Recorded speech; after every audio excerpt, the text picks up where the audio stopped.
Baik, terima kasih. Kita lanjutkan. Berikut ini video tutorial mengenai pembuktian validitas dan reliabilitas dengan menggunakan SmartPLS. Sebelumnya kita ambil contoh, dan ini adalah hasil dari instrumen non-test dengan skala penilaian skala Linke 1-5. Di sini ada X1, X2 dan Y. X1-nya, variabel X1-nya ada 8 item, X2-nya ada 7 item, dan variabel Y-nya ada 10 item. Nah, pastikan hasil penilaiannya ini tersimpan dalam bentuk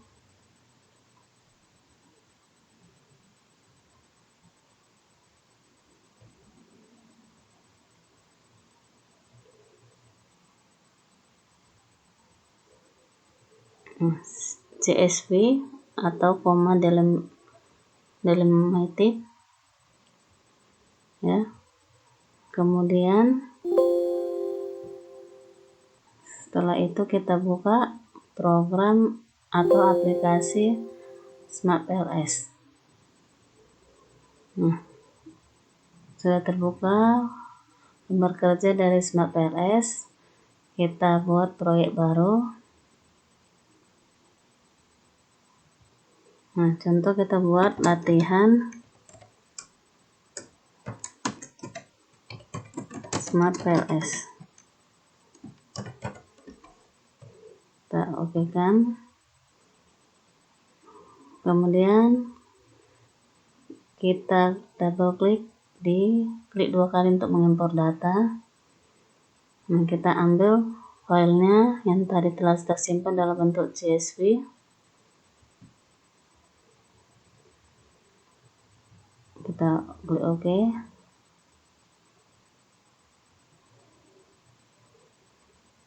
Oke. Kemudian kita double klik di tanda biru ini untuk membuat indikatornya.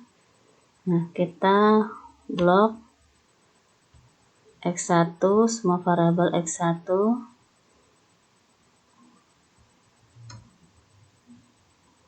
Kita drag ke kanan.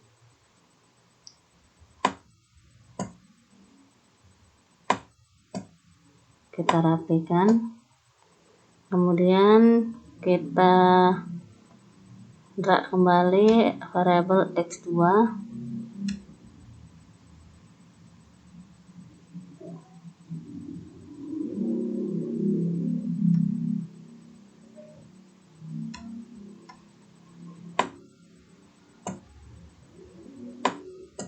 Kita rapikan juga. Kemudian kita drag juga variabel Y-nya.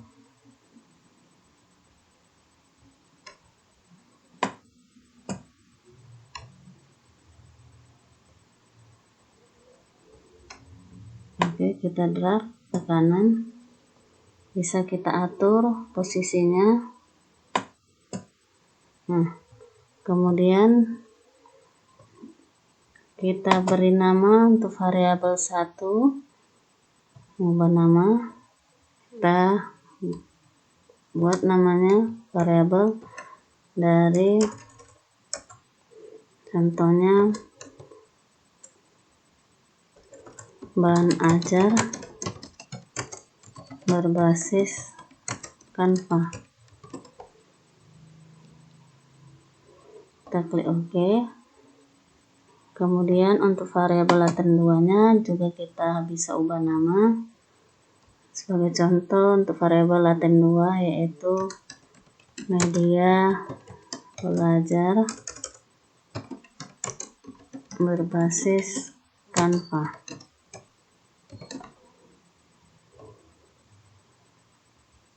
Kemudian variabel laten 3-nya juga kita beri nama, ubah nama sebagai hasil belajar peserta didik.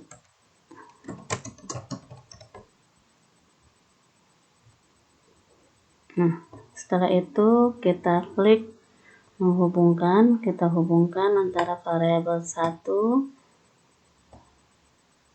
kemudian variabel 2 ke variabel 3. Nah, kalau sudah bertanda biru berarti sudah terhubung semuanya. Kemudian kita klik tanda menghitung, kita pilih algoritma PLS. Kita tunggu sampai hasilnya keluar. Kita klik mulai perhitungan.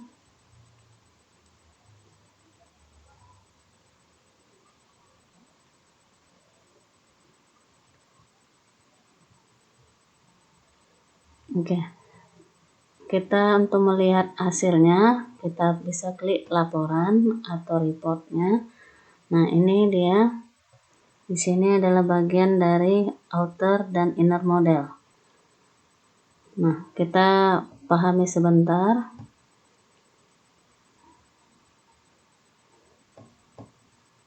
Nah, evaluasi model dilakukan dengan melihat hasil konstruk dari outer model dan inner model.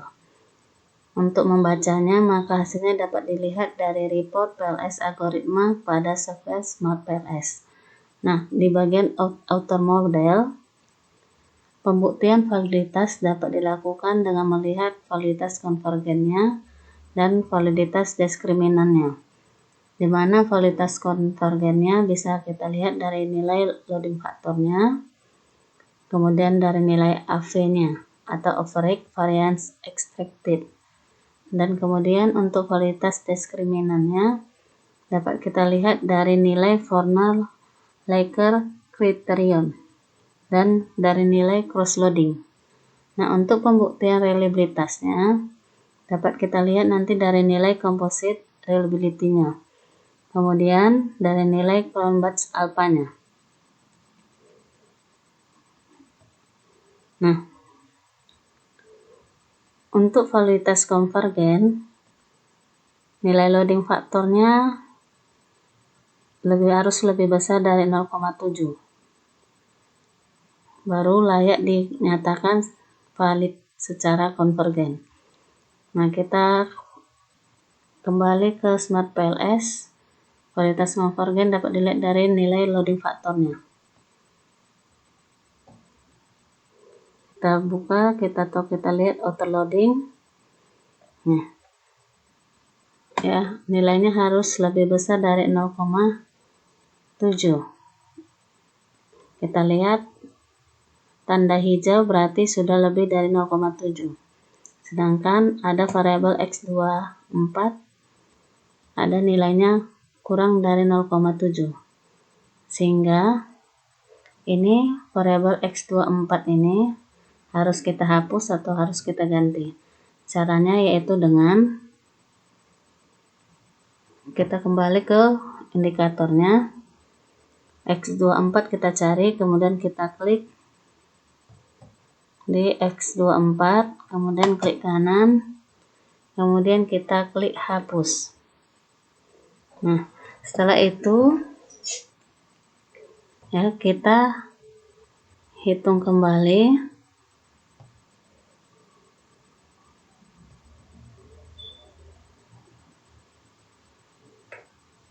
Oke, kita lihat lagi dari nilai laporannya, pilih outer loading. Nah, ini semua variabel sudah valid secara konvergen bila dilihat dari nilai outer loadingnya. Ada tanda hijau semua.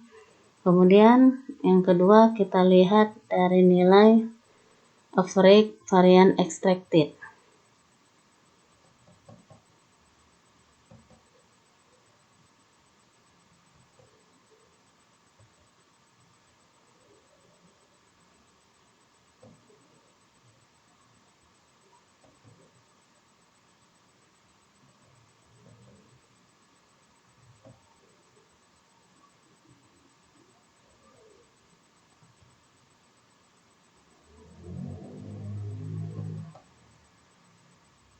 Kita lihat di penjelasannya ya.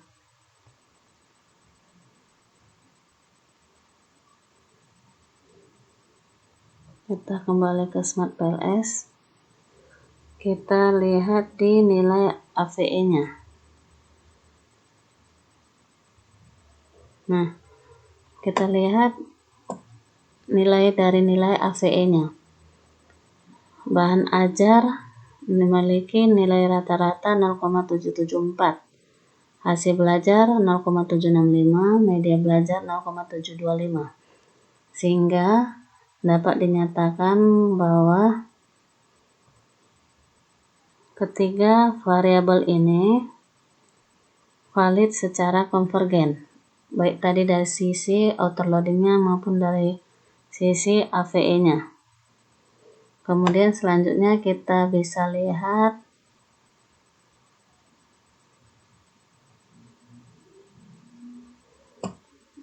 dari validitas diskriminannya. Bisa kita lihat dari nilai Fornal-Lecker, kriterion, dan cross loading.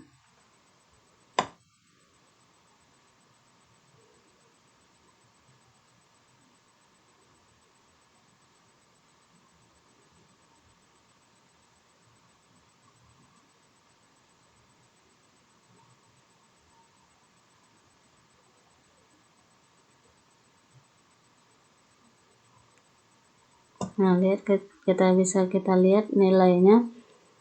Nilai cross loadingnya harus lebih besar 0,7.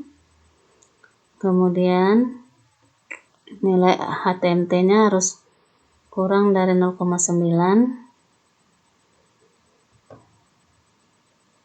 Nah, untuk kesimpulannya, pertama kita lihat dari nilai kriteria Fornal-Leckernya. Kita kembali ke Smart PLS. Untuk melihat validitas diskriminannya, kita bisa klik validitas diskriminan. Kemudian kita klik dari nilai kriteria Fornal-Leckernya. Nah, kriteria Fornal-Leckernya harus lebih besar variabel bahan ajar daripada yang di bawahnya. Ini tidak demikian. Kita lihat juga kembali apabila dilihat dari nilai cross loadingnya. Nah, nilai cross loadingnya ya masih kita bandingkan. Ini juga gagal. Kemudian kita lihat dari nilai HTMT-nya.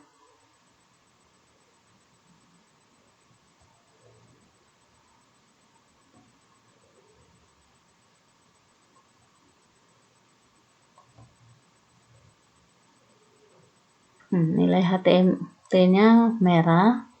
Ya, kita perhatikan yang pertama.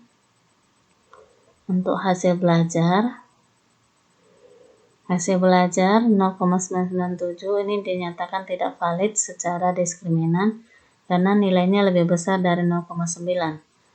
Nah, untuk media bahan ajar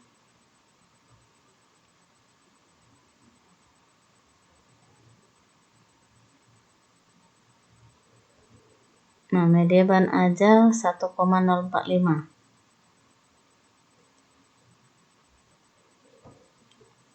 Nah, ini juga dinyatakan tidak valid secara diskriminan karena nilainya lebih besar dari 0,9. Yang kedua, kita untuk membuktikan reliabilitas, kita bisa lihat di laporan bagian validitas dan reliabilitas konstruk. Kita lihat nilai reliabilitasnya.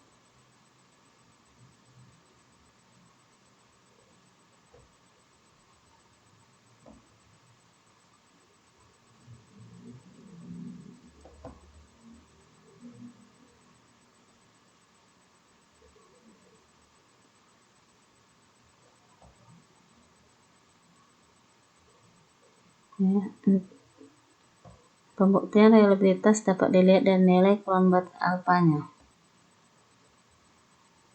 maupun dari nilai composite reliability-nya. Yang pertama kita lihat dulu dari nilai Cronbach alpha-nya.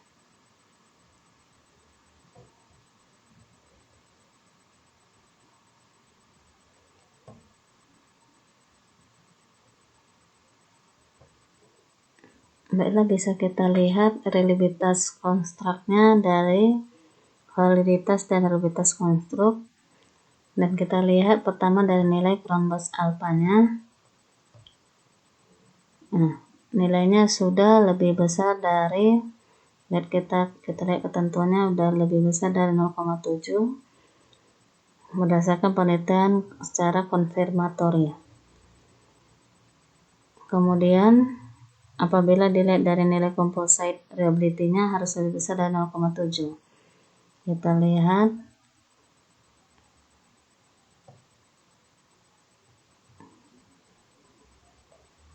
reliabilitas kompositnya nilainya sudah lebih besar dari 0,7. Jadi dapat disimpulkan bahwa reliabilitas konstruknya baik dilihat dari nilai Cronbach alpha-nya sudah lebih besar dari 0,9 dan bila dilihat dari nilai reliabilitas kompositnya sudah lebih besar dari 0,7, sehingga instrumen non-test ini dinyatakan reliable. Untuk kesimpulan akhir dari outer model,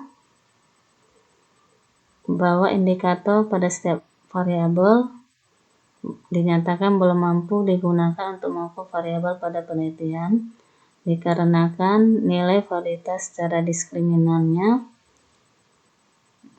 masih gagal. Ini dilihat dari nilai kriteria Vonderlacker-nya, cross loading-nya, dan HTMT-nya. Masih belum memenuhi syarat yang ketiga ini.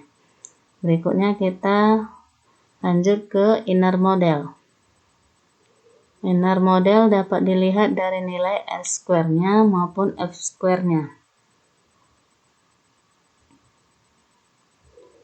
Nah, R-square-nya harus, kalau dibilang dikatakan lemah apabila lebih besar dari 0,25, moderat lebih besar dari 0,5, kategori kuat apabila lebih besar dari 0,75.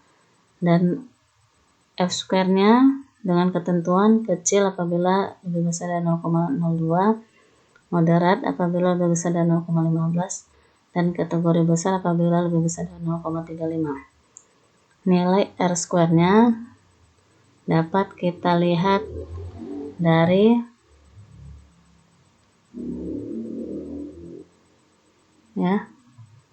kita klik hitung, kita pilih bootstrapping.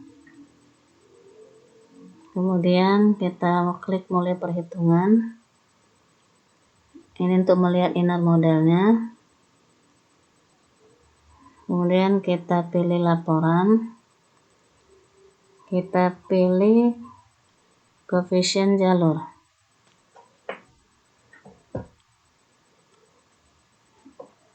Nah, kita lihat yang pertama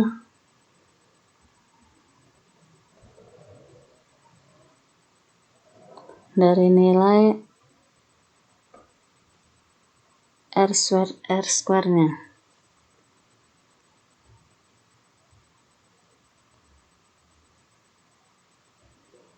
Nah, untuk melihat inner modelnya bila bisa kita lihat dari nilai R-square-nya,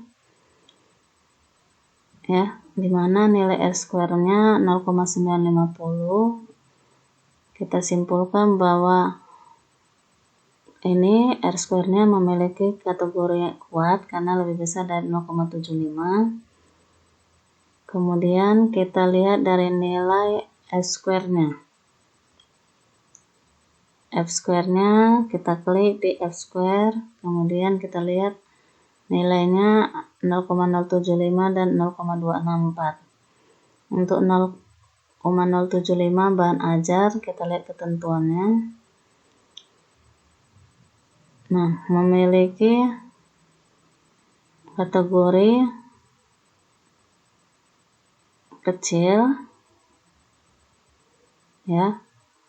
Untuk bahan ajar memiliki kategori yang kecil karena lebih besar dari 0,02. Untuk media ajar nilainya 0,264, berarti media belajar memiliki kategori moderat sedang karena 0,264 lebih besar dari 0,15.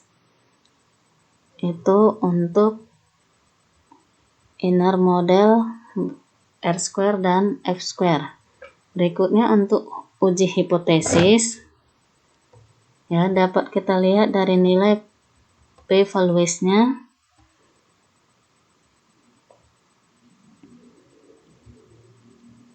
Uji hipotesisnya bisa kita lihat ya, dari kita klik lagi indikator, kita mulai menghitung, kita pilih bootstrapping, kita klik mulai perhitungan, kemudian kita lihat dari nilai laporannya. Nah, kita lihat dari nilai p-values-nya. Nah, untuk bahan ajar dan media ajar masih tanda merah, berarti ini gagal ya. Kita lihat ketentuannya. Nah, bahan ajar kesimpulannya yaitu H0 diterima atau HA diterima, yang berarti tidak terdapat pengaruh yang signifikan antara variabel X1 bahan ajar berbasis Canva terhadap variabel Y, dikarenakan p-values-nya 0,350 lebih besar dari 0,05. Untuk media ajar H0 juga ditolak atau HA diterima, yang berarti tidak terdapat pengaruh yang signifikan antara variabel X2 media ajar berbasis Canva terhadap variabel Y, dikarenakan nilai p-values-nya lebih besar dari 0,05.